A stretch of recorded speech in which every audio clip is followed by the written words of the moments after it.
बात करते हैं क्वेश्चन नंबर 72 की। 72 क्वेश्चन में आपसे पूछा इलेक्ट्रोनेगेटिविटी का ऑर्डर। ये सब हम बच्चों को पीरियोडिक टेबल सब स्टार्ट होती है, इलेक्ट्रोनेगेटिविटी पढ़ाते हैं, ये ऑर्डर सबको आता है कि इलेक्ट्रोनेगेटिविटी की वैल्यूज़ भी हम बच्चों को याद करवाते हैं। तो अकॉर्डिंग टू दैट वैल्यूज़ ये आपको याद ही करना है कि सिलिकॉन से ज़्यादा इलेक्ट्रोनेगेटिव कार्बन होता है, कार्बन से ज़्यादा इलेक्ट्रोनेगेटिव होता है नाइट्रोजन, नाइट्रोजन से ज़्यादा अच्छा ऑक्सीजन। ये ऑर्डर है बेटे। तो ये ऑर्डर आप बड़े आराम से पढ़ सकते हैं, कहीं भी हर बुक में दिया हुआ है। तो silicon, carbon, nitrogen, oxygen, fluorine, silicon, carbon, nitrogen, oxygen, fluorine, answer must B third. बात करते हैं क्वेश्चन नंबर 73 की। कॉम्प्लेक्सेस पे क्वेश्चन है, बड़ा अच्छा क्वेश्चन है, एनसीईआरटी में दिया हुआ है। कोबाल्ट का अमोनिया कॉम्प्लेक्स है, कोबाल्ट का फ्लोरीन कॉम्प्लेक्स है। अमोनिया जनरली स्ट्रॉन्ग लाइगेंड की तरह बिहेव करवाना है आपने, और फ्लोरीन, फ्लोराइड आयन कैसे होते हैं? वीक लाइगेंड होते हैं। जब भी लाइगेंड स्ट्रॉन्ग होता है तो इलेक्ट्रॉन की पेयरिंग कर देता है वो, और जब लाइगेंड वीक होता है तो इलेक्ट्रॉन एज इट इज रहते हैं। तो ये क्वेश्चन की थीम है। तो अगर मैं सबसे पहले कोबाल्ट +3 का कॉन्फ़िगरेशन देखता हूं, सॉरी कोबाल्ट +3, कोबाल्ट क्या होता है पहले ये बनाइए, आर्गन 3d7 4s2। अब मुझे बताइए 3 इलेक्ट्रॉन लूज हो जाएंगे तो ये 4s2 चला जाएगा और एक d का चला जाएगा इलेक्ट्रॉन। तो पहले तो हम देखेंगे कोबाल्ट +3 का जो कॉन्फ़िगरेशन होगा वो होगा आर्गन 3d6। इसको ड्रॉ कर लेते हैं, ऑर्बिटल पिक्चर बना लेते हैं, आ जाइए। तो 1 2 3 4 5 हुंड रूल से फिल करते हैं, ये हो गया 6। अब लाइगेंड अगर स्ट्रॉन्ग होगा, अमोनिया कोबाल्ट +3 के स्ट्रॉन्ग की तरह बिहेव करता है, तो इलेक्ट्रॉन हो जाएंगे सारे पेयर्ड, और इलेक्ट्रॉन अगर सारे पेयर्ड हो जाएंगे तो 2 इलेक्ट्रॉन यहाँ, 2 इलेक्ट्रॉन यहाँ, 2 इलेक्ट्रॉन यहाँ। आगे वाले s भी खाली हैं और आगे वाले p भी खाली है। हम जानते हैं कितने लाइगेंड लगे हुए हैं, 6। हमें 6 वैकेंट ऑर्बिटल चाहिए, तो 6 वैकेंट ऑर्बिटल के लिए क्या होगा, ये 3d है, ये 4s है, ये 4p है। आ जाइए 1 2 3 4 5 6। तो हाइब्रिडेशन स्टेट क्या हो जाएगी बेटा, d2sp3, d2sp3। और कोई भी अनपेड इलेक्ट्रॉन दिखाई दे रहा है क्या आपको? नहीं। All electrons are paired, and if all electrons are paired complex must be diamagnetic,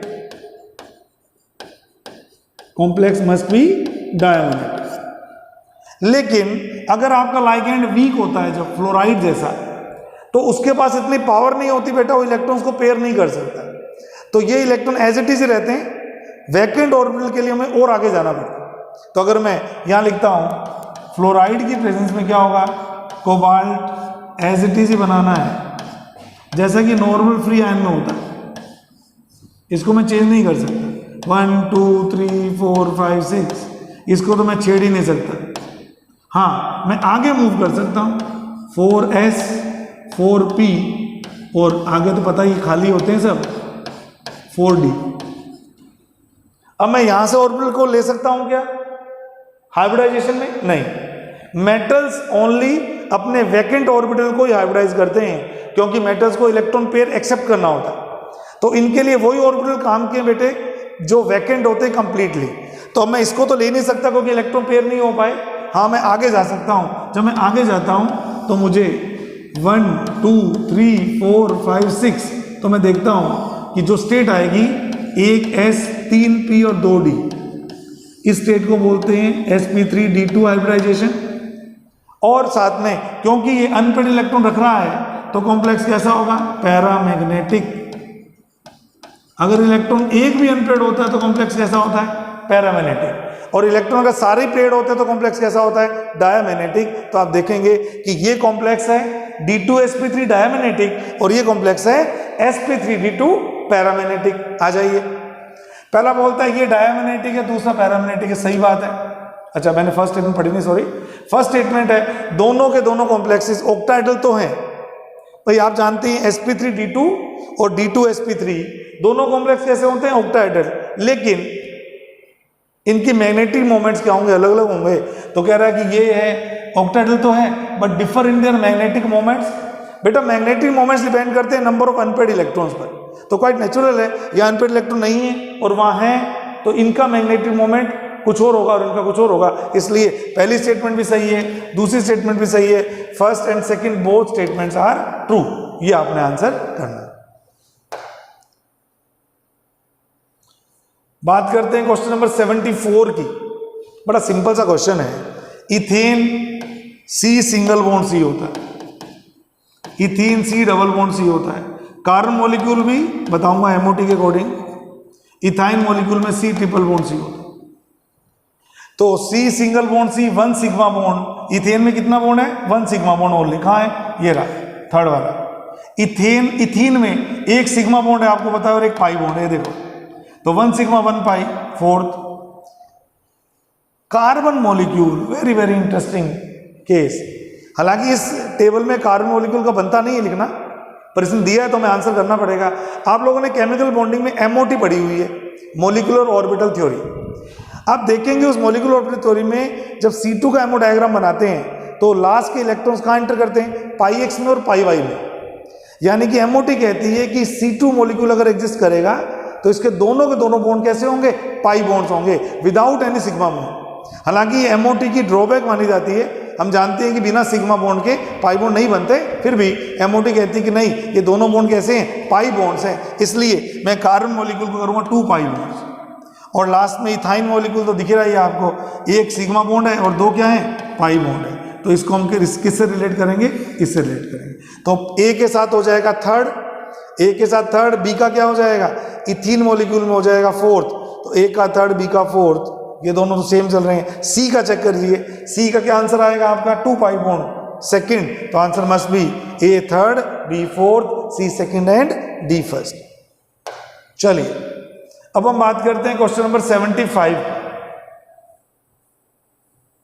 ये बड़ा अच्छा क्वेश्चन है। Activation energy of any chemical reaction can be calculated if one knows the value of, कुछ चीजें आपको दी हुई है। आप एक काम कीजिए ना, आप आरएनएस इक्वेशन लिख लीजिए। क्या होती है?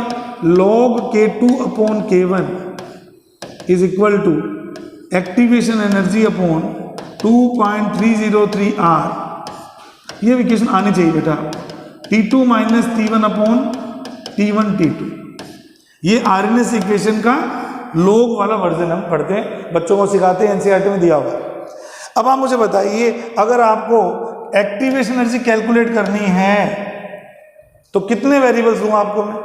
आप कहोगे सर दोनों टेम्परेचर्स के कॉरेस्पॉन्डिंग के दे दीजिए, दोनों टेम्परेचर्स के कॉरेस्पॉन्डिंग के दे दीजिए। यानी कि T1 केल्विन पर रेट कांस्टेंट K1 दे दीजिए और T2 केल्विन पर रेट कांस्टेंट K2 दे दीजिए। तो यहाँ पर K2 K1 पता लग जाएंगे और यहाँ T2 T1 पता लग जाएंगे। R तो कांस्टेंट ही होता है, बड़े आराम से हम क्या निकाल सकते हैं? एक्टिवेशन एनर्जी निकाल सकते हैं। आ जाइए। तो rate constant eight 2 different temperatures अगर दे दिया जाए तो बड़े आराम से एक्टिवेशन एनर्जी निकाल सकते हैं। अब हम बात करते हैं क्वेश्चन नंबर 76 की। क्वेश्चन नंबर 76 में बड़ा सिंपल सा क्वेश्चन है। ये कह रहा है किसके लिए Kp और Kc इक्वल नहीं है। हम जानते हैं Kp is equal to Kc RT की होल पावर डेल्टा Ng, और डेल्टा Ng का मतलब क्या होता है? Difference in the number of moles of gaseous substances. अब आप बताइए इसमें डेल्टा एन कैसे निकालते हैं? पहले इक्वेशन में दिखाता हूं आपको। 1 स्टोइकियोमेट्री 1 स्टोइकियोमेट्री 1 स्टोइकियोमेट्री 1, ये होता है summation of number of moles of product gases minus summation of number of moles of reactant gases. तो प्रोडक्ट गैसेस के मोल्स का नंबर कितना है? 2। रिएक्टेंट गैसेस के मोल्स का नंबर कितना है? 2। तो 2 माइनस 2, तो इसका डेल्टा एनजी कितना है? 0 है। तो ये ऑप्शन तो नहीं होगा। काउंट कर लीजिए, 1 + 1 -2, ये फर्स्ट ऑप्शन है, ये सेकेंड ऑप्शन है। बताइए क्या सेकेंड ऑप्शन में 1 + 1, तो प्रोडक्ट की स्टोइकियोमेट्रीज का है 2 - 2, तो ये भी कितना हो गया? 0। थर्ड ऑप्शन देखिए, आप बताइए थर्ड ऑप्शन में 2 स्टोइकियोमेट्री यहाँ 2 आ रही है, 1 1 1, तो प्रोडक्ट की 2 आ रही है, डेल्टा एनजी की वैल्यू निकालेंगे तो, लेकिन रिएक्टेंट की तो 1 ही आ रही। तो ये वो एग्जाम्पल है जिसमें डेल्टा एनजी की वैल्यू 1 है यानी कि 0 नहीं है, और अगर 0 नहीं है 1 है तो Kp is not equal to Kc। जब जब Kp Kc बराबर होते हैं तब तब डेल्टा एन जी 0 होती है। तो डेल्टा एन जी की वैल्यू जब 0 हो तो Kp Kc बराबर होंगे, और अगर 0 नहीं है बेटा तो Kp Kc बराबर नहीं होंगे। चौथा ऑप्शन में देख लो, एक क्यों छोड़े अपन। फोर्थ ऑप्शन में भी देख लीजिए, ये स्टोइकियोमेट्री 2 आ रही है और ये भी 1 + 1 2 आ रही है, तो डेल्टा एन जी की वैल्यू 2 - 2 यानी कि 0। इस केस में भी Kp और Kc क्या रहेंगे, इक्वल रहेंगे। Answer must B third. बात करते हैं क्वेश्चन नंबर 77 की। बड़ा अच्छा क्वेश्चन है इलेक्ट्रोकेमिस्ट्री का। फेराडे लॉज पे क्वेश्चन पूछा हुआ है, इलेक्ट्रॉन के नंबर से हम किस तरह से फेराडे के चार्ज इन फेराडे को रिलेट करते हैं, आइए देखते हैं। बच्चों H2O कन्वर्ट हो रहा है, H2O कन्वर्ट हो रहा है O2 में। ये एनोड रिएक्शन आपने पढ़ी हुई है, ये एनोड रिएक्शन आपने पढ़ी हुई। बताइए 2 मोल H2O O2 में जो कन्वर्ट होगा तो कितने इलेक्ट्रॉन्स का ट्रांसफर होगा, एन फैक्टर बोलते हैं इसको, 4 इलेक्ट्रॉन। सॉरी, कितने इलेक्ट्रॉन ट्रांसफर होगा, 4 का। पर मुझे तो 1 मोल का देखना है, तो 1 मोल में कितने का ट्रांसफर होगा, 1 मोल में केवल 2 इलेक्ट्रॉन का ट्रांसफर होगा। तो यहां पर एन फैक्टर कितना आ गया, 2। एक बार 2 लिख देता हूं। 2 इलेक्ट्रॉन का ट्रांसफर होने का मतलब, पर मोल की बात करता हूं तो 2 मोल इलेक्ट्रॉन का ट्रांसफर होगा, और 1 मोल इलेक्ट्रॉन पे चार्ज 1 फेराडे होता है। तो अगर मैं चार्ज की बात करूंगा, यहाँ कितने फेराडे चार्ज का ट्रांसफर होगा, 2 फेराडे। तो पहले की मैचिंग हो जाएगी सेकंड के साथ। ऐसे कर करके हमें चार्ज का डिफरेंस देखना है बस। आ जाइए, MnO4 माइनस कन्वर्ट हो रहा है Mn + 2 में, +7 से +2। कितने इलेक्ट्रॉन्स का ट्रांसफर बताइए, 5 इलेक्ट्रॉन्स का। तो कितने फेराडे चार्ज होगा, 5 फेराडे। तो ये आपका 5 फेराडे से मैच करवा लो। थर्ड, कैल्शियम क्लोराइड से बनाना है आपको। कैल्शियम क्लोराइड में कितना है, कैल्शियम क्लोराइड में कितना है चार्ज, +2, और +2 को कन्वर्ट करना है कैल्शियम 0 में। तो कितने फेराडे जरूरत होगी, 2 फेराडे। तो इसको भी किससे करोगे आप लोग, 2 फेराडे से करोगे। 1 मोल पे तो 2 फेराडे है, लेकिन बड़ा इंटरेस्टिंग बनाया इसने, 1.5 मोल्स है। तो 1 मोल पे अगर 2 फेराडे है तो 1.5 मोल्स पे कितना होगा, 3 फेराडे होगा। तो ये मैचिंग आपकी 3 फेराडे से मैच करेगी। और हम बात करते हैं अगर इसको FeO में, ये देखो FeO कन्वर्ट हो रहा है Fe2O3 में। यहाँ +2 चार्ज है बेटा, यहाँ +3 चार्ज है। तो 1 मोल FeO जाएगा Fe2O3 में, तो कितने का, 1 इलेक्ट्रॉन का ट्रांसफर है। तो ये 1 फेराडे का ट्रांसफर होगा। तो आप मैचिंग करेंगे तो A का होगा सेकंड, A का सेकंड देख लीजिए इन दोनों में। B का क्या होगा, B का होगा फोर्थ, तो B का फोर्थ एक ही ऑप्शन में है, तो आंसर हो जाएगा आपका थर्ड वाला। आइए बात करते हैं क्वेश्चन नंबर 78 की। हम लोग जानते हैं कॉन्सेप्ट हमने सीखा हुआ है Kc और Qc का कॉन्सेप्ट। Kc की वैल्यू जब Qc से बड़ी होती है, रिएक्शन जाती है फॉरवर्ड। Kc की वैल्यू Qc से जब छोटी होती है, रिएक्शन जाती है बैकवर्ड। और Kc की वैल्यू जब Qc के बराबर आती है तो इक्विलिब्रियम कंडीशन को इंडिकेट करता है। आइए हम चेक करें। आपको Kc तो दे रखा है बेटा, Kc दे रखा है 4 × 10⁻³ Qc निकाल लेते हैं। कैसे निकलता है Qc, तरीका तो वही है Kc वाला, प्रोडक्ट की कंसंट्रेशन अपॉन रिएक्टेंट की concentration along with their stoichiometric powers. आ जाइए, ये रहा प्रोडक्ट B और C, B और C और A की सबकी कंसंट्रेशन सेम है। तो product of B × C divided by A की पावर 2, स्टोइकियोमेट्री ना A की 2, तो पावर आ गई 2। तो आप देख रहे हैं B और C की वैल्यू, सबकी वैल्यू सेम है बेटा।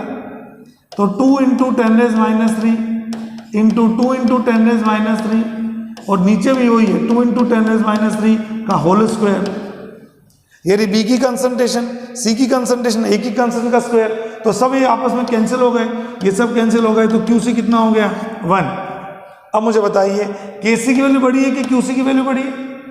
Qc 1 है और Kc 0.004 है, तो नेचुरल सी बात है Qc ग्रेटर देन Kc है। और मैंने अभी बोला जब भी Qc की वैल्यू Kc से ग्रेटर होती है, रिएक्शन कहाँ मूव करती है? बैकवर्ड डायरेक्शन में। तो ये हो जाएगा आपका reaction has a tendency to go in backward direction. चलिए अब हम बात करते हैं क्वेश्चन नंबर 79 की। इंट्रामोलिकुलर, ये पढ़ने में ध्यान दीजिएगा, इंटर और इंट्रा होते ही मामला चेंज हो जाएगा। इंट्रामोलिकुलर का मतलब होता है with in the molecule, molecule के अंदर, विद इन द मोलिक्यूल। एक ही मोलिक्यूल के अंदर H बॉन्ड कैसे बनेगा? आ जाइए, यहां पर बन तो सकता है H के साथ बॉन्ड, पर डिस्टेंस ज्यादा होने के कारण वो बॉन्ड इफेक्टिव नहीं बनता। HF और HF के बीच में बॉन्ड बन तो जाएगा, लेकिन वो दो अलग अलग मॉलिक्यूल्स के बीच में बनेगा।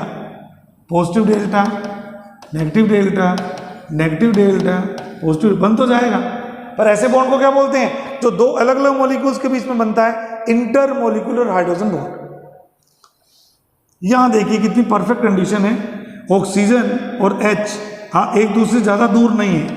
मैं दोबारा ड्रॉ करके बना रहा हूं, NO2, ये कोऑर्डिनेट बॉन्ड, स्ट्रक्चर आने तो बहुत जरूरी है, बिना स्ट्रक्चर के तो हम कुछ नहीं कर सकते। तो ये देखिए इनकी डिस्टेंस काफी कम है बेटे आपस में, और जब डिस्टेंस कम होती है तो बॉन्ड फॉर्मेशन हो सकती है। तो ऑर्थो नाइट्रोफिनोल बोलते हैं इसको, क्योंकि इसके अंदर ऑर्थो पोजीशन पर ही दोनों हैं, तो इनके बीच में स्पेस कम होने के कारण एक ही मॉलिक्यूल के अंदर H बॉन्ड की फॉर्मेशन होती है। आप लोग जानते हैं H बॉन्ड कैसा बॉन्ड है? एक वीक बॉन्ड है जो कि हाइड्रोजन एटम और इलेक्ट्रोनेगेटिव, हाई इलेक्ट्रोनेगेटिव एलिमेंट की बनता है। तो ये जो बॉन्ड बन रहा है इसे बोलते हैं इंट्रामोलिकुलर।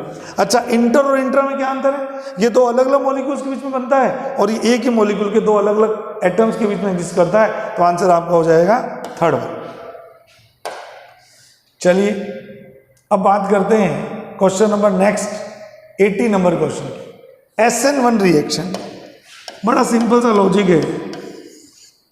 अगर हमें SN1 की रिएक्टिविटी देखनी होती है तो हम देखते हैं कि एल्किल हैलाइड में से कार्बोनियम आयन कौन सा बनेगा। कई तो इतनी लॉजिकल बातें हैं, सिंपल सिंपल सी बातें हैं। जितनी कार्बोनियम आयन की स्टेबिलिटी ज़्यादा होगी, क्योंकि SN1 का जो इंटरमीडिएट है वो क्या होता है? कार्बोनियम आयन होता है। SN2 का क्या होता है? ट्रांजिशन स्टेट होती है, पेंटावेलेंट। और SN1 का क्या होता है? Carbonium ion.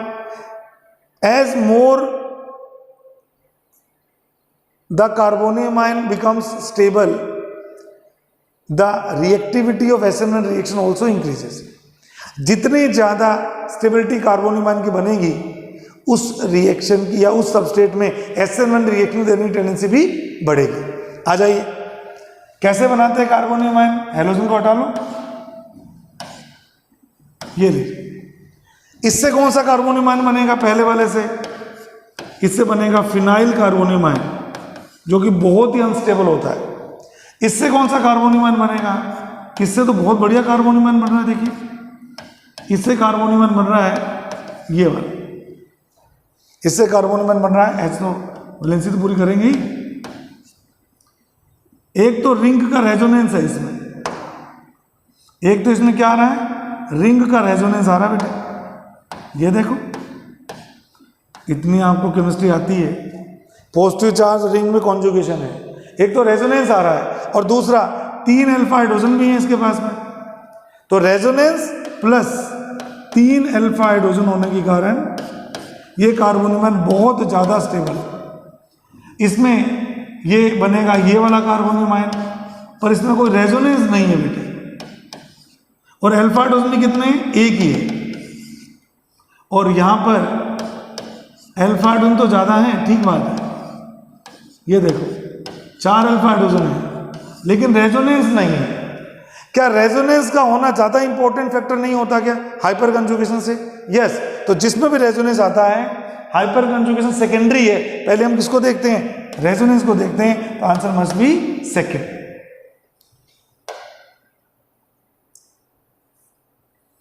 आइए बात करते हैं क्वेश्चन नंबर 81 की। 81 क्वेश्चन में आपने रिएक्शन को रिएजेंट के साथ में मिलान करना है, इसको इससे कोरिलेट करना है। आ जाइए, ये कौन सी रिएक्शन है याद कीजिए। इस रिएक्शन नाम है ozonolysis. This reaction is called as ozonolysis. Ozonolysis में ये देखिए रिडक्टिव ओजोनोलाइसिस, जब भी एल्कीन ब्रेक होती है और कार्बोनिल कंपाउंड बनते हैं, वो कौन सी रिएक्शन है? ओजोनोलाइसिस। ओजोनोलाइसिस के रीजन आपको बताइए। फर्स्ट स्टेप में ओजोन ऐड कराते हैं, इलेक्ट्रोफिलिक एडिशन रिएक्शन होती है, और बाद में जिंक वाटर के साथ में रिडक्टिव ओजोनोलाइसिस से कार्बोनिल कंपाउंड की फॉर्मेशन हो जाती है। ये कौन सी रिएक्शन है? इस रिएक्शन का नाम है बेंजोइलेशन। क्या नाम है? बेंजोइलेशन। और बेंजोइलेशन में क्या होता है? किसी भी ग्रुप के H को हम बेंजोइल से रिप्लेस कर देते हैं, तो बेंजोइलेशन की जो रिएजेंट है वो ये होता है, बेंजोइल क्लोराइड और एनहाइड्रस AlCl3, तो ये बेंजोइलेशन करते हैं। आ जाइए, अभी मैंने बोला selective oxidising agent, secondary alcohol को कीटोन में कन्वर्ट करता है, ऑक्सीडाइजिंग एजेंट होना चाहिए, और वो हमारा होता है CrO3, तो ये आपका काम करेगा। फिर कह रहा है कि इथाइल से सीधा कार्बोक्सिलिक एसिड, बहुत ही स्ट्रॉन्ग एजेंट इसके लिए चाहिए होता है, और बहुत स्ट्रॉन्ग एजेंट, सब में से स्ट्रॉन्ग कौन है? KMnO4 और K2Cr2 ये दोनों रिएजेंट ये काम को कर सकते हैं, इसलिए हमारी मैचिंग हो जाएगी। फर्स्ट को मैच करेंगे फोर्थ के साथ में, सेकंड को मैच करेंगे फर्स्ट के साथ में, थर्ड को मैच करेंगे सेकंड के साथ में, तो ये आपका आंसर हो जाएगा D3, first fourth, B1 C second D3। आ जाइए आगे। अब हम बात करते हैं अगले क्वेश्चन की, जिसमें आपको स्पिन ओनली मैग्नेटिक मोमेंट निकालना है अलग अलग आयंस का। तो मैग्नेटिक मोमेंट का फॉर्मूला होता है √n(n+2), या n क्या होता है? नंबर ऑफ अनपेयर्ड इलेक्ट्रॉन्स होता है। हमें निकालने आने चाहिए। टाइटेनियम +3 में मैं इनके कॉन्फ़िगरेशन लिख देता हूं, जल्दी जल्दी आप करना। 4s2 सिंपल टाइटेनियम का लिखा, पहले सिंपल टाइटेनियम का लिख दिया मैंने। उसके बाद में क्रोमियम का लिख देते हैं 3d5 4s1, फिर लिख देते हैं Mn का 3d5 4s2, फिर लिख देते हैं Fe का 3d6 4s2, फिर लिख देते हैं स्कैंडियम का 3d1 4s2। अब ध्यान से करना बच्चों, टाइटेनियम के कितने इलेक्ट्रॉन मूव करवाने हैं? 3 इलेक्ट्रॉन निकालने हैं। तो पहले S में से निकलते हैं इलेक्ट्रॉन, फिर D में से निकलते हैं। तो बताइए कितने अनपेड इलेक्ट्रॉन आएंगे? अगर D2 में से एक इलेक्ट्रॉन और जाएगा तो 1। तो मैं ऐसा करता हूँ, N की वैल्यूज को लेफ्ट में लिख देता हूँ, इसमें एक अनपेड इलेक्ट्रॉन है। सेकेंड देखिए, क्रोमियम में 2 निकालने, एक चला गया S से, एक चला गया D से, तो D5 में से एक जाएगा तो कितना होगा? D4, अनपेड इलेक्ट्रॉन हो जाएंगे 4। थर्ड देखिए, Mn 2 इलेक्ट्रॉन निकालने, ये लो निकाल लो, कितने अनपेड इलेक्ट्रॉन हो जाएंगे? 5, तो N की वैल्यू कितनी हो जाएगी? 5। और last second last Fe+2 2 electron निकाल लो, कितने हो जाएंगे अनपेड इलेक्ट्रॉन? 4। अब कई बच्चे सोच रहे होंगे कि सर ये 6 लिखा हुआ है 4 क्यों बोल रहे हो? जब भी 6 इलेक्ट्रॉन आएंगे तो अनपेड तो 4 ही होंगे ना, 1 2 3 4। अकॉर्डिंग टू हुन्स रूल कैसे पढ़ते हो? No pairing will takes place until each orbital gets 1 electron. Hund's rule पढ़ा हुआ एटॉमिक स्ट्रक्चर में। पेयरिंग तब तक नहीं करनी जब तक कि सबको एक एक इलेक्ट्रॉन नहीं मिल जाए। तो 6 इलेक्ट्रॉन भरने, कैसे भरोगे? 1 2 3 4 5 6 पेयरिंग में चला जाएगा। तो नंबर ऑफ अनपेड इलेक्ट्रॉन कितने बचेंगे? ओनली 4। तो ध्यान से यहाँ पर 6 नहीं आएगा, 4 आएगा। और यहाँ स्कैंडियम +3, ये सारे चले गए। यहाँ पे अनपेड इलेक्ट्रॉन कितने हैं? 0 है। अब इतनी बात हम मान लेंगे, जिसमें n की वैल्यू सेम होगी उनके मैग्नेटिक मोमेंट्स भी क्या होंगे? सेम होंगे। तो आप देख लीजिए किस किस में n की वैल्यू क्या आ रही है? सेम आ रही है। तो यू विल फाइंड कि क्रोमियम में और Fe में दोनों में 4 आ रही है। तो क्रोमियम आपका है B और Fe आपका D, तो B और D, यानी कि आंसर कौन सा हो जाएगा? थर्ड वाला आपका आंसर हो जाएगा। बात करते हैं 83 नंबर क्वेश्चन की। आ जाइए, एक मॉलिक्यूल फॉर्मूला आपको गिवन है C6H14, इसके कौन से आइसोमर में 2 टर्शरी कार्बन है? आओ चेक करें। 2,3 डाइमिथाइल ब्यूटेन, 1 2 3 4, 2 पे भी मिथाइल, 3 पे भी मिथाइल, 2,3 डाइमिथाइल ब्यूटेन। लो, ये कैसा कार्बन है? प्राइमरी कार्बन, क्योंकि एक ही कार्बन से जुड़ा हुआ है। ये कैसा कार्बन है बोलिए? टर्शरी, 3 डिग्री कार्बन है। क्यों? क्योंकि एक साथ 3 कार्बन से कनेक्टेड है, 1 2 3। ये कार्बन भी कैसा है? 3 डिग्री है। क्यों? क्योंकि ये भी 3 कार्बन से कनेक्टेड है। ये कैसा कार्बन है? 1 डिग्री है। ये भी कैसा है? 1 डिग्री, 1 डिग्री है। तो इसने बोला ऐसा कौन सी स्ट्रक्चर है जिसमें 2 टर्शरी कार्बन है? तो मेरे को तो फर्स्ट ही दिख रहा है आपका, फर्स्ट कंपाउंड में ही 2 टर्शरी कार्बन है। Answer must B first. अब हम बात करते हैं 84 नंबर क्वेश्चन। बड़ा अच्छा क्वेश्चन है। इसने पूछा एनर्जी ऑफ इलेक्ट्रॉन। पहली बात तो एनर्जी का फॉर्मूला लिखिए, सबने सीखा हुआ है।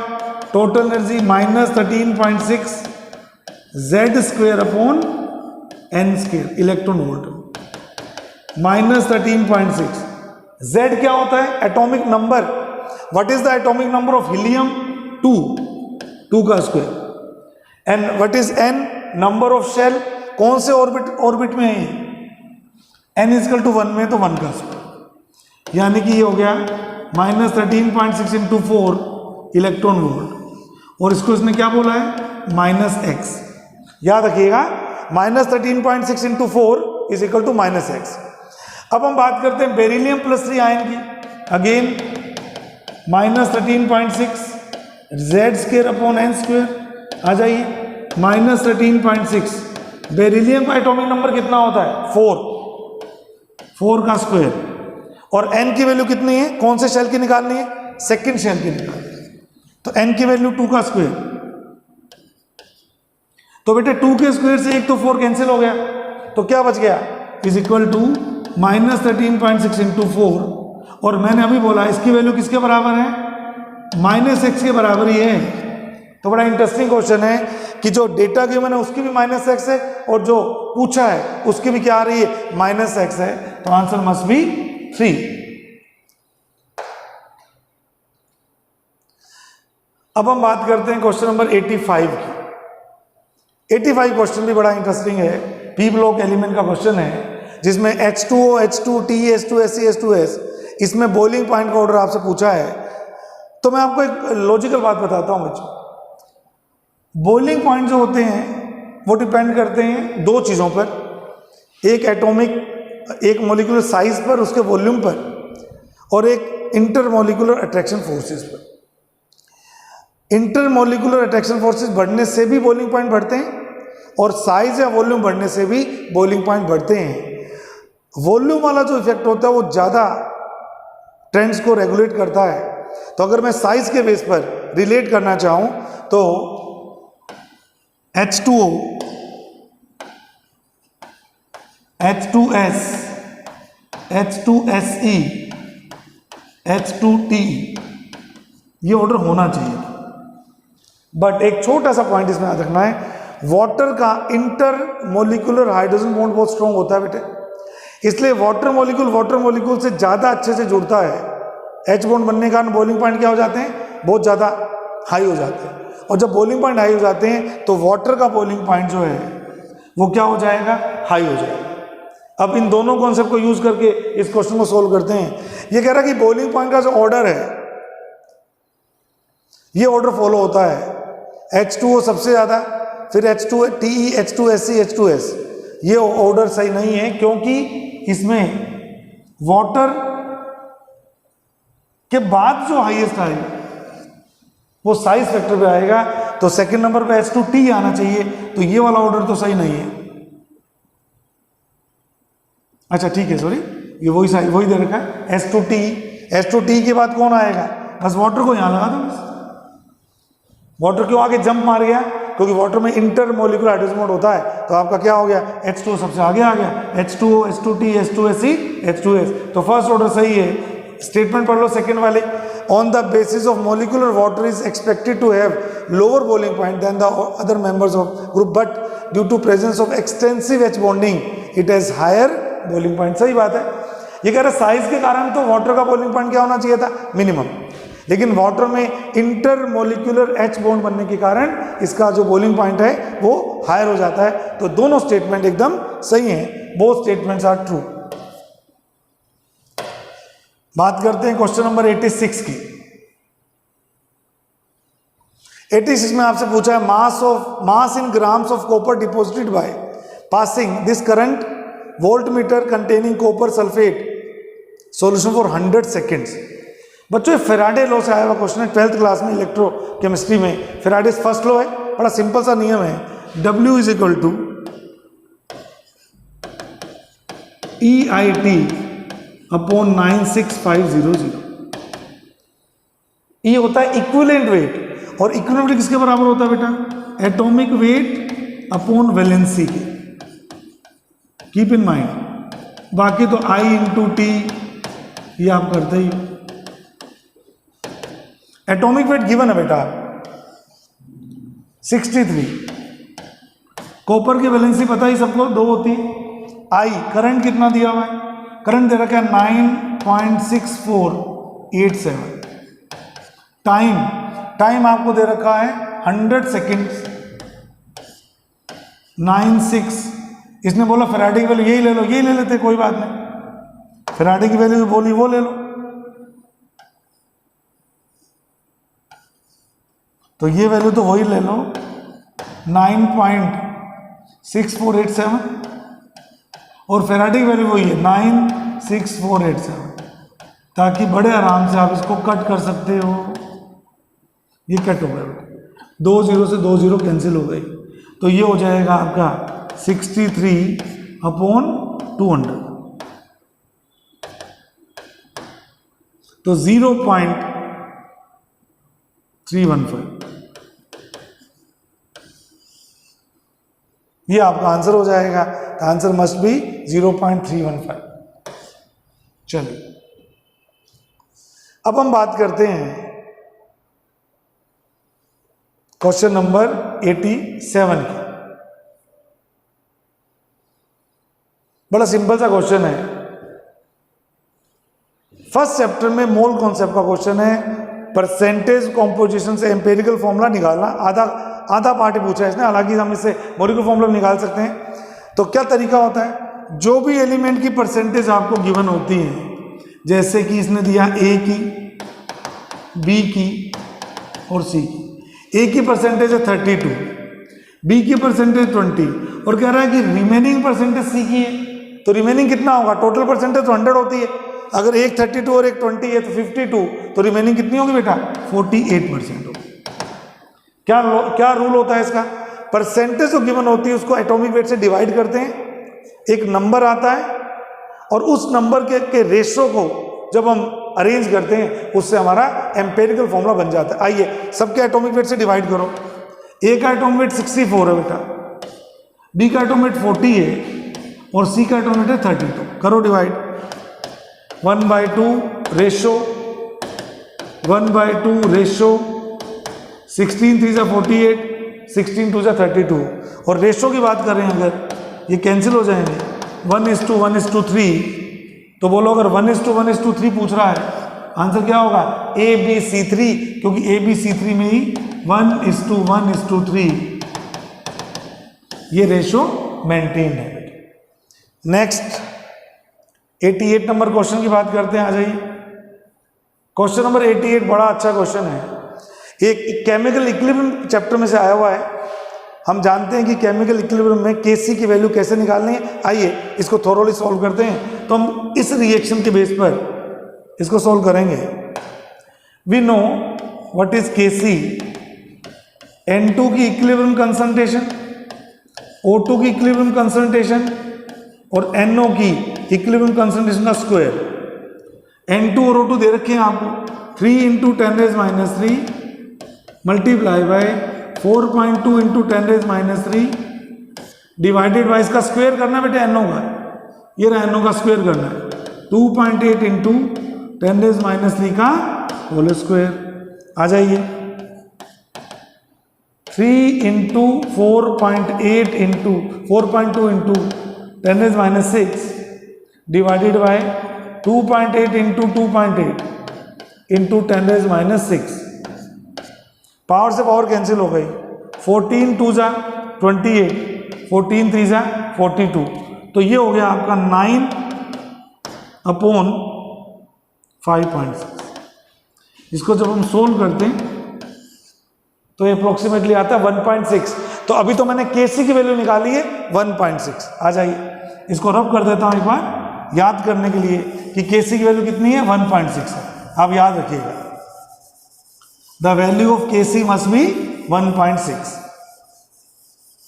चलिए अब अगर केसी की वैल्यू मुझे पता है 1.6 है, अब इसका सेकंड कॉन्सेप्ट लगाते हैं। ये हम बच्चों को क्लास में इस तरह से बनाना सिखाते हैं। हम कहते हैं इनिशियल मोल अगर 1 है और इक्विलिब्रियम तक आते आते उसके अल्फा मोल्स चले गए 1 माइनस अल्फा, तो अगर 2 मोल लेने पर अल्फा जा रहे हैं बेटा तो 1 स्टोइकियोमेट्री में बनेंगे कितने α/2 α/2। ये तो 1 मोल के लिए। अगर इनिशियल कंसंट्रेशन C है तो C का मल्टीप्लाई सबसे हो जाता है। तो अगर मुझे Kc पुट करना है Kc तो क्या होगा α/c/2 का whole square divided by C 1 minus alpha का भी होल स्क्वायर। बेटा C के स्क्वायर से C का स्क्वायर कैंसिल हो गया तो ये α/2 whole square upon 1 minus whole square alpha whole square that must be equal to 1.6। अब अगर मैं रूट ले लूं दोनों तरफ, दोनों तो स्क्वायर रूट ले लूं तो ये भी स्क्वायर से फ्री हो जाएगा और ये भी स्क्वायर से फ्री हो जाएगा। बस मुझे 1.6 का क्या लेना पड़ेगा रूट लेना पड़ेगा। आप कैलकुलेट कर लेना 1.6 का रूट होता है 1.26। तो मैं क्रॉस मल्टीप्लाई कर रहा हूं इससे alpha is equal to 2.52 minus 2.52 alpha, ये इधर आएगा प्लस में हो जाएगा 3.52 अल्फा इज इक्वल टू 2.52। तो अल्फा हो जाएगा 252 अपॉन 352 और जब इसको हम सोल्व करते हैं तो अप्रोक्सीमेटली 0.7 समथिंग इसका आंसर आता है। तो degree of dissociation must be 0.7 something. तो सेकंड आपका आंसर एकदम सही है। बात करते हैं क्वेश्चन नंबर 89 की। थर्मोडायनेमिक्स का क्वेश्चन है। पहला प्रोसेस आइसोथर्मली पढ़ाते हैं। रिवर्सिबल आइसोथर्मल प्रोसेस के वर्ड एंड का फॉर्मूला आपको आना चाहिए। W reversible isothermal process -2.303 RT, क्योंकि मोल 1 है, वैसे तो nRT होता है, n की वैल्यू 1 है, RT log of P1 upon P2। तो बड़ा सिंपल सा एक फॉर्मूला है 2.303। R की वैल्यू जूल में पुट कर रहा हूं, टेम्परेचर केल्विन में लेना होता है। 25 डिग्री में कितने केल्विन होते हैं 298 लॉग P1 अपॉन P2, ये रहा P1 ये रहा P2 20/10। आओ सोल्व करते हैं। 2.303 8.314 298 इंटू log 2 log 20/10 क्या हो गया log 2 और log 2 की वैल्यू कितनी होती है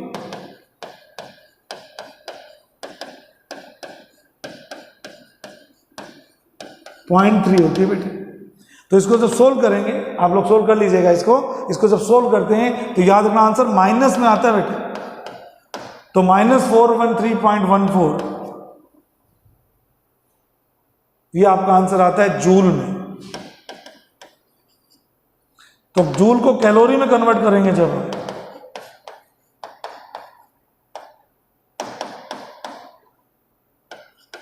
तो आंसर आता है -100 कैलोरी।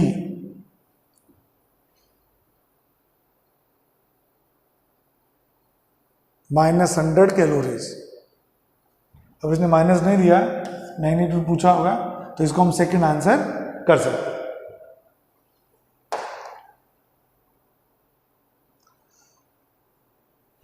बात करते हैं क्वेश्चन नंबर 90 की। बड़ा अच्छा क्वेश्चन है। एल्कोहल की रिएक्शन PCl3 से करने से पूछ रहा है PCl RCl के साथ क्या बनता है, तो रिएक्शन आनी चाहिए, बस सिंपल रिएक्शन है 3ROH प्लस PCl3 3RCl बनता है H3PO3, फास्फोरस एसिड बनता है। और सेकेंड रिएक्शन जो है ROH प्लस PCl5, ये तो बच्चों को सभी को करवाते हैं क्लास में, वैलेंसी की फॉर्म में करवाते हैं, POCl3 सॉरी POCl3।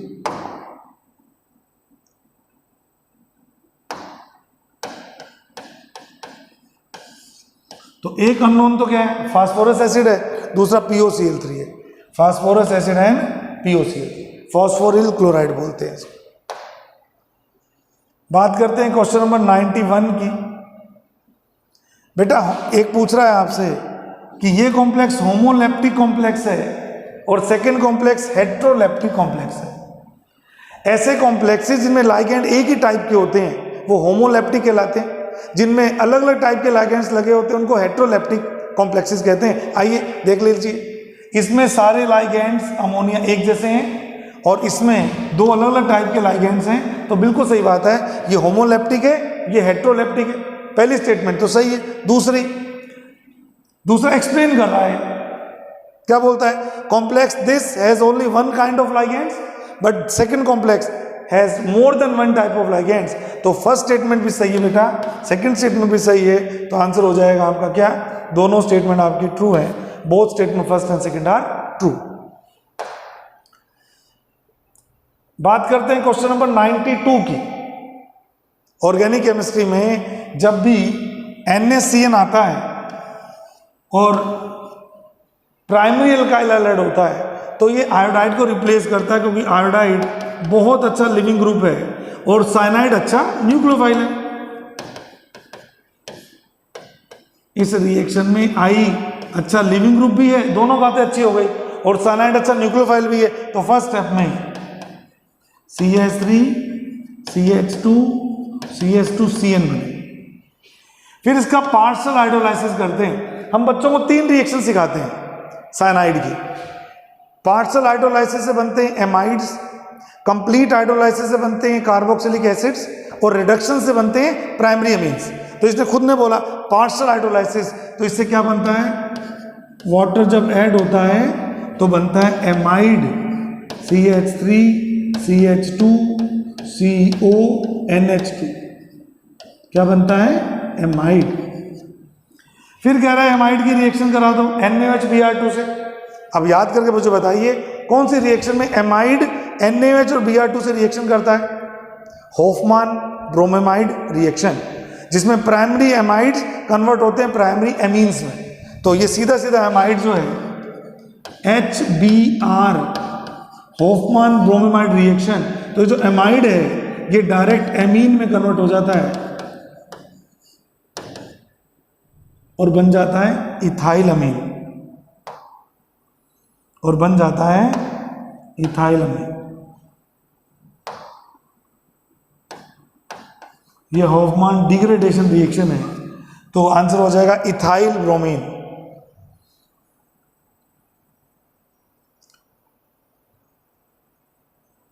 अच्छा 3 कार्बन लगा दी, सॉरी मैंने 4 कार्बन आएंगे ना, जस्ट ए मिनट, यहाँ कार्बन 4 आएंगे ना ऐसे। चलिए CH2 ये दे,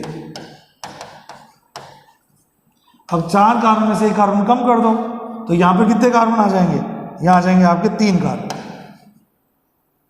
ये मेरी मिस्टेक है, यहाँ आ जाएंगे आपके 3 कार्बन, CH3 CH2 CH2 और NH2, प्रोपाइल अमीन आपका थर्ड आंसर आपका आ जाएगा। चलिए अब बात करते हैं क्वेश्चन 93 की।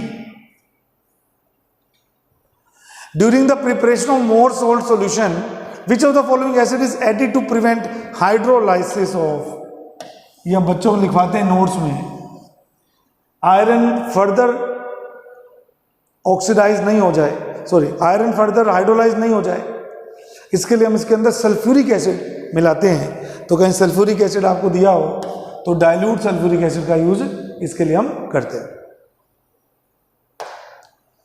क्वेश्चन नंबर 94, इनऑर्गेनिक केमिस्ट्री की स्टेटमेंट है, NF3 का डाइपोल मोमेंट NH3 से अच्छा होता है क्या? चेक कर लो। ये रहा आपका NF3,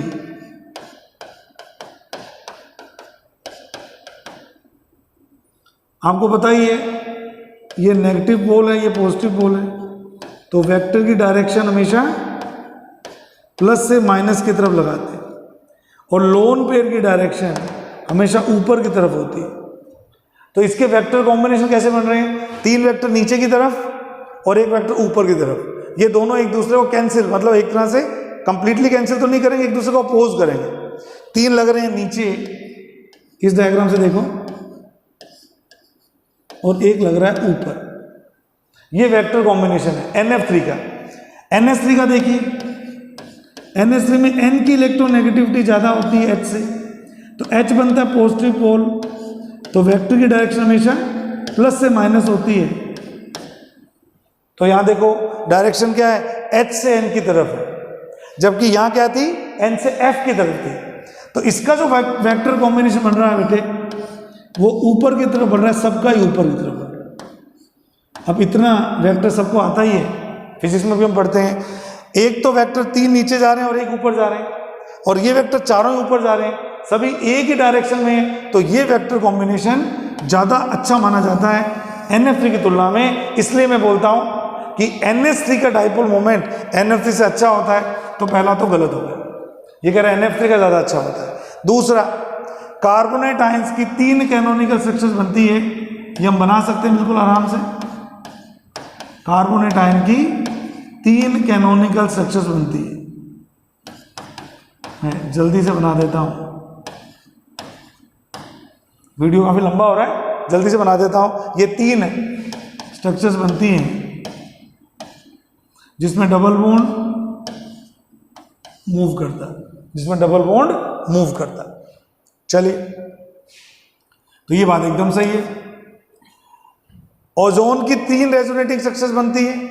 ओजोन मॉलिक्यूल में रेजोनेटिंग स्ट्रक्चर्स का नंबर इस तरह से हम निकाल सकते हैं।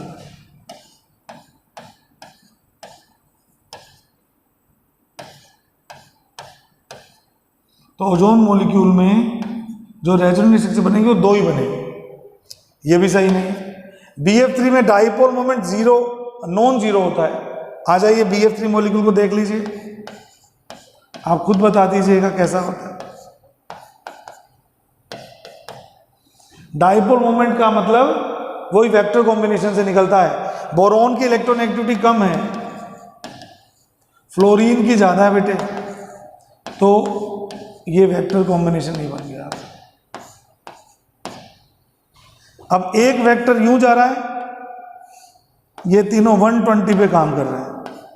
बताओ 120 के एंगल पर 3 इक्वल वेक्टर काम करते हैं तो नेट वेक्टर कितना होता है? 0। इसलिए BF3 का डाइपोल मोमेंट 0 होता है, और ये कह रहा है नॉन जीरो होता है, तो ये वाली स्टेटमेंट भी गलत है। Answer must B second. बात करते हैं क्वेश्चन नंबर 95 की। अलग अलग आयंस को इंक्रीज करना है बेटे।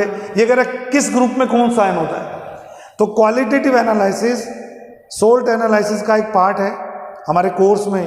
नीट ने एक नई यूनिट ऐड की है, सोल्ट एनालिसिस प्रैक्टिकल केमिस्ट्री की। उसमें बेसिक रेडिकल्स की टेस्टिंग में इसको यूज करते हैं। हम जानते हैं कि ऊपर से नीचे आने पर इन रेडिकल्स के KSP की वैल्यू बढ़ती है, लेकिन इसने बहुत आसान क्वेश्चन पूछा है। इसने ये पूछा कौन सा आयन कौन से ग्रुप से रिलेट करता है, तो आ जाइए देख लेते हैं। एल्यूमिनियम 3rd ग्रुप का मेंबर है बेटे,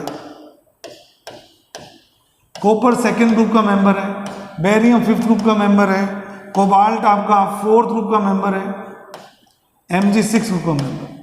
अरेंज करो, सबसे पहले कॉपर B, फिर 3rd ग्रुप A, फिर आपका D 4th ग्रुप, फिर आपका C बेरियम, और लास्ट में E। ये इनके ग्रुप का बढ़ता हुआ नंबर है बेटे। BADCAE, BADCE, answer must B 3rd। बात करते हैं क्वेश्चन नंबर 96 की। बड़ा अच्छा क्वेश्चन है, बहुत बच्चे कंफ्यूज होंगे इसमें। ये बेयर रिएजेंट नहीं है। बहुत से बच्चे इसको बेयर रिएजेंट मान के डबल बॉन्ड को तोड़ के ये बना के आएंगे, बहुत से बच्चे बना के आएंगे, ये गलत है बेटा। बेयर रिएजेंट में KMnO4 बेसिक मीडियम होता है, एल्केलाइन मीडियम होता है, ये तो एसिडिक मीडियम है। और वैसे भी बेयर रिएजेंट में 1% होता है वो, तो बहुत ही वीक एजेंट है वो ऑक्सीडाइजिंग। लेकिन अगर एसिडिक मीडियम में, स्ट्रॉन्ग एसिडिक मीडियम में KMnO4 दिया होगा तो वो स्ट्रॉन्ग एजेंट की तरह काम करेगा। और जब भी स्ट्रॉन्ग एजेंट के साथ एल्कीन का करवाते हैं, वो इस बॉन्ड को ब्रेक कर देता है और दोनों कार्बन एटम्स को COOH में कन्वर्ट कर देता है। तो दो टुकड़े हो जाएंगे, ये भी COOH वाला टुकड़ा और ये भी COH वाला टुकड़ा। तो आइए हमारा जो आंसर होगा वो आंसर होगा 4th वाला, जिसमें दो टुकड़े बनेंगे और डबल बॉन्ड बीच में से टूट जाएगा और दोनों कार्बन अपने आप को COOH में कन्वर्ट कर लेंगे। तो ये आपका आंसर है, बेयर रीजन के हिसाब से नहीं करना है इसको। बात करते हैं क्वेश्चन नंबर 97 की। 97 नंबर क्वेश्चन में कह रहा कौन से आयंस डायमैग्नेटिक हैं? Which of the following ions are diamagnetic? जिनमें अनपेड इलेक्ट्रॉन्स नहीं होते वो क्या होते हैं? डायमैग्नेटिक। अलग अलग आयंस का कॉन्फ़िगरेशन हम चेक करते हैं। जैसे अगर बात करते हैं सीरियम की, तो सीरियम के कॉन्फ़िगरेशन में हमारा पहले आती है ज़ेनॉन, फिर आता है आपका 6s2, फिर आता है ये आपका 54, 58। अगर सीरियम अपने चारों इलेक्ट्रॉन निकाल दे तो नंबर ऑफ अनपेड इलेक्ट्रॉन कितना हो जाएगा? 0। कैसा हो जाएगा? डायमैग्नेटिक। कैसा हो जाएगा? डायमैग्नेटिक। यटरबियम की बात करता हूं। यटरबियम तक आते आते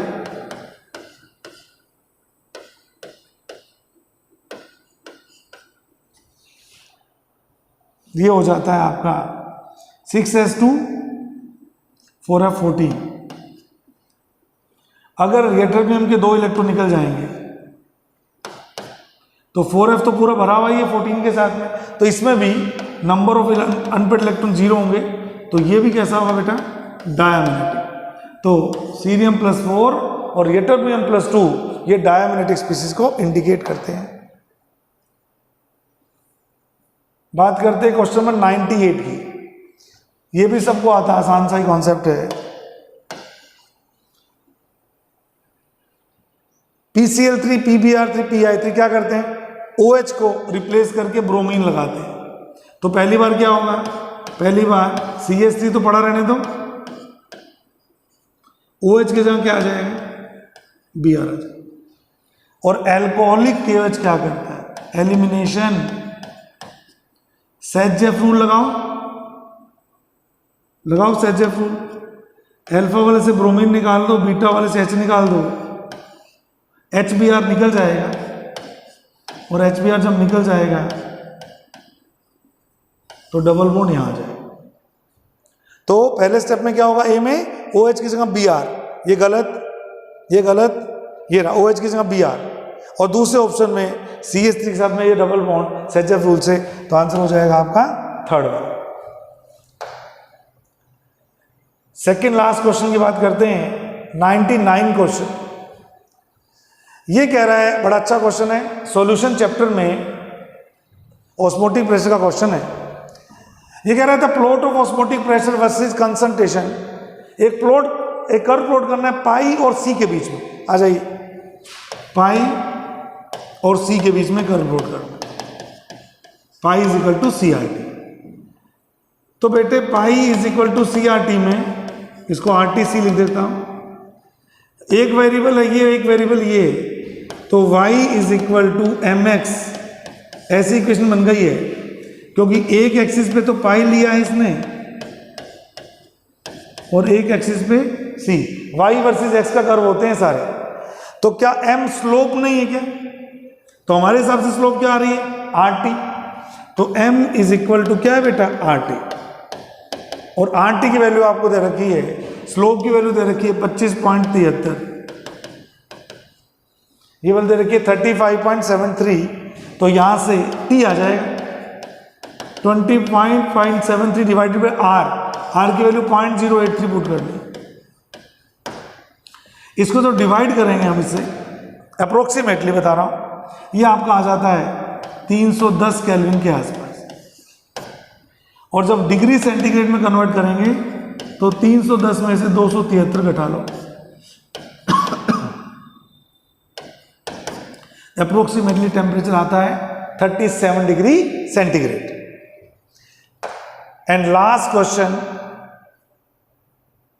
the rate of reaction quadruples when temperature changes from 27 degree to 57 degree centigrade. Calculate the energy of activation. ये किसका क्वेश्चन है? आरएनएस इक्वेशन का क्वेश्चन है। तो आरएनएस इक्वेशन लिखते हैं अपन, log K2 by K1 activation energy 2.303 R T2 minus T1 upon T1 T2। सब जानते हैं सारे इक्वेशन को। क्वाड्रपल्स का मतलब क्या है? 4 टाइम्स, 4 गुना हो जाता है, तो log 4 हो गया EA अपॉन 2.303 R। टेम्परेचर को केल्विन में लेना बेटा,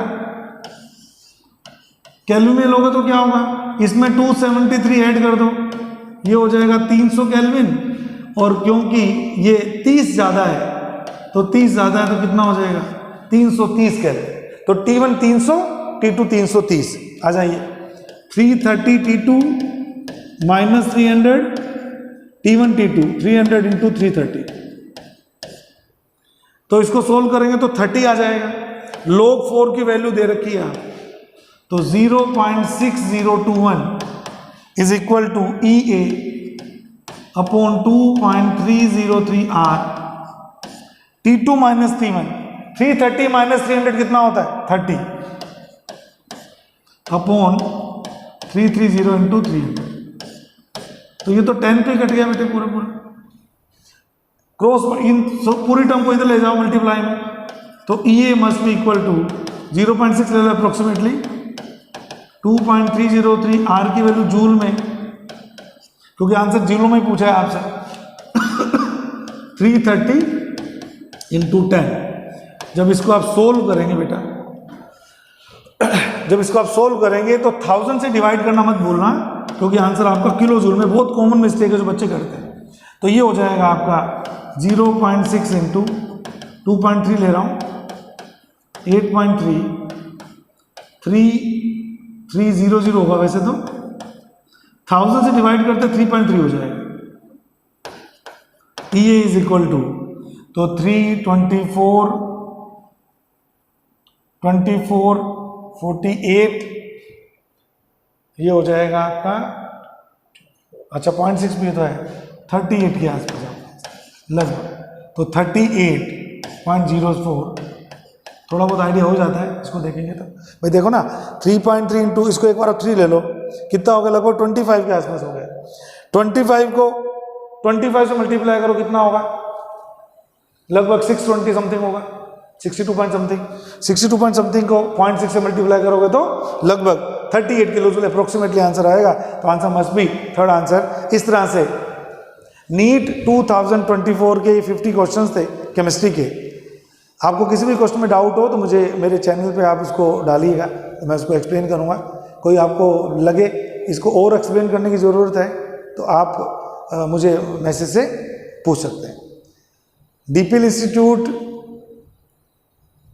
मेडिकल और आईटी की फील्ड में एक नया नाम है, बीकानेर में ये इंस्टीट्यूट काम कर रहा है। इसके 3 ब्रांचेस हैं, एक जयपुर रोड पर है बीकानेर में, एक गंगा शहर है, एक नोखा ब्रांच है इसकी। तो जितने भी स्टूडेंट्स यहाँ आते हैं उनको बड़ा फंडामेंटली यहाँ पढ़ाया जाता है। ये जितने भी केमिस्ट्री क्वेश्चंस आए मेरे स्टूडेंट ने एक क्वेश्चन गलत किया है, 49 क्वेश्चन ने सही किए, सारे क्वेश्चन मतलब घर आके भी जो किए क्वेश्चन वो भी सारे सही थे, और एग्जाम में भी एक क्वेश्चन में नेगेटिव मार्क्स मिले हैं उसे, बाकी सारे क्वेश्चन उसने सही किए। तो जो भी स्टूडेंट्स यहाँ पढ़ना चाहते हैं, यहाँ के एक्सपीरियंस फैकल्टी से physics chemistry botany zoology mathematics से सीखना चाहते हैं, हमारा काम पढ़ाना नहीं है सिखाना है, तो आप लोग एक बार ज़रूर हमारा इंस्टीट्यूट विजिट करिए। आपको बहुत अच्छा फील होगा, आपको लगेगा नहीं यार जेन्युइन काम होता है। हम लोग एक टीम की तरह काम करते हैं, नए नए क्वेश्चंस बनाते हैं, उनके सोल्यूशन तैयार करते हैं, बच्चों को उसके अकॉर्डिंग पढ़ाया जाता है। यहाँ प्रैक्टिकल्स के लिए भी लैब अरेंज है, तो बच्चों को प्रैक्टिकल भी सामने करवाए जाते हैं ताकि जो चीज़ें वो देख के सीख सकते हैं, करके सीख सकते हैं, उन चीज़ों को याद करने की ज़रूरत नहीं पड़ती। मैं पंकज भारद्वाज, डायरेक्टर DPL, आपका हार्दिक स्वागत करता हूं। आप लोग आइए और इस इंस्टीट्यूट में पढ़ने का अपना बेनिफिट उठाइए। Thank you so much.